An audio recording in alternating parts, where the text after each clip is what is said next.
The Sana manuscript is an early Quranic manuscript that contains many variations from today's Quran, and there is more to the story of this manuscript than meets the eye. It is a palimpsest, and the text we see is not the original text written on that manuscript.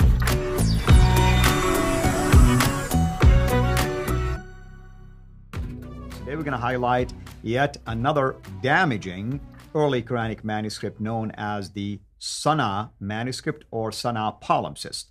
And with me here, of course, to discuss that is Dr. Jay Smith. Dr. Jay. Yeah, thank you. And this is the number 6 of the ones that were studied by Altıkılıç and Ekmen Salulu. That's why we're highlighting them, because in this book here, the Mushaf al-Sharif, they highlighted all 6 as being the earliest. They claim that these are the 6 earliest. Mm-hmm. There's another one that we're going to follow after this called the Birmingham Folio that we need to get into, because that also would be credited with being even earlier. Nonetheless, we'll get to that. This one here, the Sana, is probably the most exciting. I like this one the most because it's the most recent one that was discovered. In 1975, they were, the Sana Mosque there in Yemen, they were cleaning out the dome of the mosque, which is quite normal, and they came across a trap door, which is also quite normal. When they opened the trap door, all these manuscripts fell to the ground. Now, that's not surprising. When manuscripts start to get worn out from usage, people using them, they don't burn them, they don't destroy them, they actually just hide them up in domes of mosques, which is quite normal, and then they forget them. In this case, they have forgotten about these. But what was surprising is when they started collecting them, looking at them, they could not read them because a number of these manuscripts didn't have any dots or vowels, right, proving that they were very early. Since they couldn't read them, they asked permission from the Germans. Now, the Germans are the only ones in the world who can read them. Germans being Germans, they always are great linguists. And they asked 3 German scholars from Saarland University in Saarbrücken, which is Western Germany, to fly down. Dr. Bothmer, Dr. Ohling, and particularly Dr. Gerd Puyn, who is considered to be one of the leading scholars in this whole area. They all flew down in 1981 to look at this manuscript.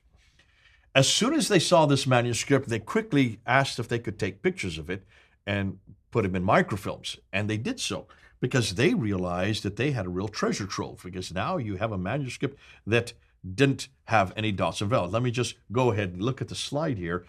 Here you can see a picture of it. Here is an actual picture of one folio, of the one page of the manuscript.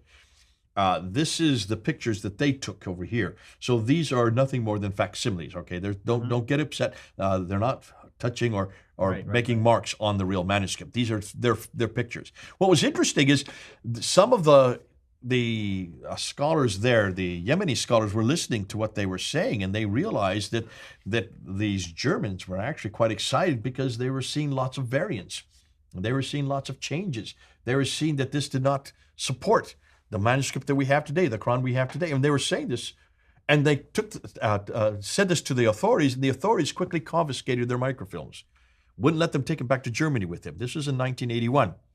Did not release their microfilms until the late 1990s, as I understand. I understand this is what Puyn and a few have said. The only reason they released them, their own microfilms to them, was because the Germans finally allowed some scholars from Yemen to come and have scholarship in Saarland University. So it was a tit for tat. You pay for our scholars, we'll give you your microfilms back. So they really only had chance to look at them in the late 1990s. And I went to visit Dr. Gerd Puyn. I went to his home in the late 1990s. And he then, that's his hand right there. These are my pictures. He then showed me, and he said he wanted me to look at this. Now, he and his wife are the ones who have looked at this more than anybody else. Yeah. Elizabeth Puyn and both of them are doctors, and they both can read this. And if you're looking at this, he's pointing to this, and he's saying, see, look at the one on the left there, especially. You can point there, look, see where the yellow mark is? You just point out that yellow mark on that. That yellow mark is the end of a chapter, or the end of a surah, sorry. What above us is Surah 19. What's below it is Surah 22. So it's not in the right order. Well, what happened to Surah 20 and 21? Well, Surah 20 and 21 on the left side of the page. Yeah. But if you look carefully, you'll see there's 2 completely different scripts. Right. And so meaning 2 scribes. Dr. Puyn was pointing that out to me. So you notice this on the right page is actually 705. On the left side is late 8th century. And there's 60 to 70 years between these two pages, he was telling me, from what they could see just by looking at script analysis. I thought that was fascinating. But then I said, well, what are all these orange marks? If we can see these orange marks and yellow marks? He says, wherever you see an orange mark there, he told me, that's a manuscript variant that he and his wife have found. That means words or phrases that are different in that manuscript from the Quran that we have today, this one that we have here. And he says there's about 1,000 of these. 1,000 of these. I couldn't believe that. Well, that's the first time I'd heard this. This is the late 1990s. So let's look and see what the scholars are saying. And this is what there's Dr. Karl-Heinz Oleg, who is part of this team, said the Quran began to be compiled in the last 2 decades of the 7th century, with other versions continuing until the 9th century. What he meant, why did he say 2 decades of the 7th century? Hold on to that. But he mentioned that these continue on until the 9th century.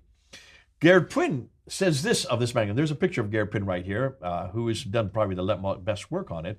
He said the oldest parchments and papers of any Quranic manuscript, yet more than, these one is probably the oldest that we have. And he's making that admission. Yet more than half of the text is ambiguous letters which need diacritical marks for understanding. Adding vowels help correct mistakes.